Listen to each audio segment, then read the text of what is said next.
Hi, Tom back here again with video number 2 in the series for Fuji Film versus Sony for shutter priority exposure preview. It's an interesting little thing. So enough talk.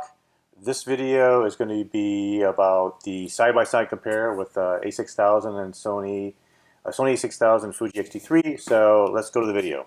Okay, here's my feeble attempt at showing the differences between the Sony A6000 and the Fuji XT-30 when it comes to this peculiar shutter priority exposure preview mode.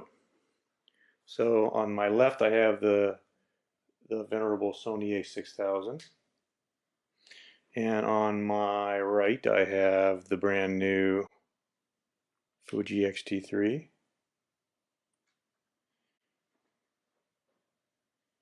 And let's turn them both on. Okay, there they are. They're both looking at an empty table. Put something on the table, which is a piece of paper, right? White piece of paper, okay? The Fuji is in shutter priority mode, and the Sony is in auto mode right now because it's got the little auto thing. I'm going to move it to shutter priority. And you can see shutter. Okay. They're both at 1/4000th of a second. The Fuji is at, looks like f3.2, so that's whatever the maximum aperture of the 1855 kit lens is, because it's slightly zoomed. And it's at ISO 160. The Sony's at ISO 100. Exposure comp is 0 on both. You can see that. And the Sony's got an f1.8 OSS lens on it. So shutter priority, shutter priority. Okay, so why is the Fuji showing a nicely exposed image at 0.004 of a second, but the Sony is not? Well, let's take a look. Let's take a picture with the Sony and play the picture back. You can see that it's underexposed. There's no data because it's too dark for the Sony. Let's take a picture with the Fuji. Same thing. And let's play that picture back. And you see again, the Fuji shows you a dark image, no data, histogram all the way to the left, because both cameras have exposed the scene in a similar fashion. The difference is when you go to the exposure preview mode on both cameras by half pressing the shutter button, the Fuji shows you a nicely exposed image. The Sony shows you darkness. Okay? Since I'm in shutter priority, if I change the shutter speed, you can see nothing happens. It goes from 4,000, 2,000, 1,500, 180, 125, 60, 30, 15.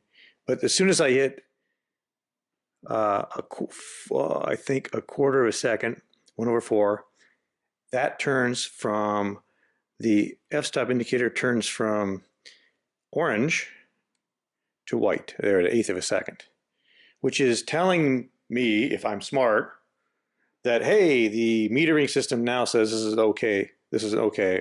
So we went back to orange again. Let's go down to 1/4 of a second.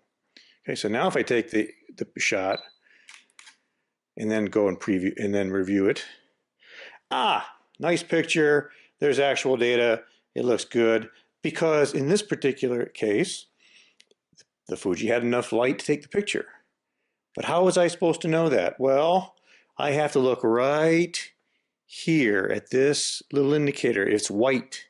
If I move the shutter speed To make it faster, the picture looks exactly the same, but it becomes orange, and that's supposed to tell me, hey, no good, you can't do that. And if you take a picture, even though you think it's okay, when you go to play it back, you'll see nothing. Now let's go over to the Sony. Over here, we took a picture, and gee, it's black, and it was black. It looks black. Now it's messed with the shutter speed in the Sony, just like we did with the Fuji 2000, 150. Nothing's happening. Oh, wait a minute. At 500th of a second, you actually see, can you see that? Can you see that little thing coming in there? 500th of a second. So up at 640, up at 1250, you don't see anything. But as you go down, you see the image come in to view at 250th of a second. I could see stuff. 200 all the way down. Even at 60th of a second, I see an image. I see something. It's showing me something. If I don't get my finger in the way. And if I take that picture and I review it, it shows you there's data and it sees a picture. Let's go down like the Fuji did. Let's go down to, I don't know, 1/8 of a second or 1/4 of a second. Right there it is, showing a nice picture. As just like the Fuji did. Take the picture, review it, and you see the data is there. So the difference at 1/4 of a second, go back to the Fuji, at 1/4 of a second, it's the same. 1/4 of a second, takes a picture,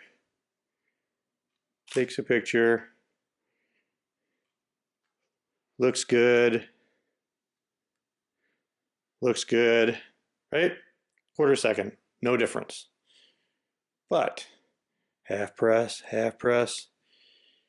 if we crank that shutter speed up so that thing turns from white to orange and keep going, there's no difference in the preview. No difference whatsoever. There is no feedback to the user, to the photographer, that this image is going to be underexposed, except for this little orange color change here. Whereas if I go on the Sony and I'm messing with my shutter speed and I crank that thing up, I get a nice gradual change in my preview. Yes, I also have blinky lights here that shows I can't open the aperture up anymore. I can't, the exposure compensation is 0. I don't have a nice ability to change the settings, the camera's telling me, but I'm still showing you, hey, this is what you're going to get. This is what you can expect to get, the resultant image approximation. This is exactly the fundamental role of a modern digital camera, is to approximate as best as possible the resultant output image that a photographer will achieve with the settings that are currently in the camera and the scene it's exposed to. This is what the Sony is doing, and the Fuji is not. And for the life of me, I can't imagine how this can be considered a feature and not a bug. Thank you. So there you have it. You saw the evidence yourself. You make your own decisions. I've made mine. Happy to hear what you think. I'll be back in a little while with some conclusions of my own and perhaps some feedback for some of you. Thanks again.